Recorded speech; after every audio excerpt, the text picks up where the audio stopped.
একটা ছোট গ্রামে বাস করত রফিক নামের এক গরিব কৃষক। তার পরিবারে ছিল বৃদ্ধ বাবা রহিমউদ্দিন, মা আমেনা খাতুন আর সে নিজে। বাবা ছিলেন একসময় গ্রামের একজন পরিশ্রমী কৃষক, কিন্তু বয়সের ভারে আজ তিনি অসুস্থ। হাঁটা চলা করাও কষ্টকর। মা আমিনা খাতুন সবসময় ছেলের পাশে থেকে ছেলের সাহস জোগাতেন। রফিকের ছোট 1 বিঘা জমি ছিল। সেই জমিতেই সে চাষ করতে ধান, সবজি, মাঝে মাঝে আলু। কিন্তু কখনোই ফসল ভালো হতো না।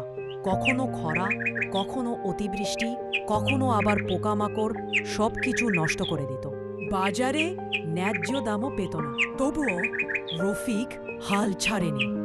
প্রতিদিন ভোরে উঠে সে জমিতে কাজ করতে যেত।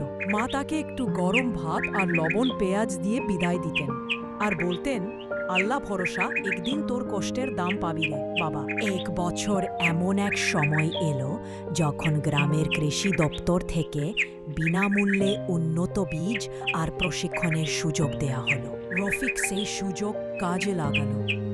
শেখা মতে সে জমি প্রস্তুত করলো, সঠিক সময়ে চাষ করলো আর কঠোর পরিশ্রম করল। ঈদের আগেই ফলল তার জীবনের সবচেয়ে ভালো ধান।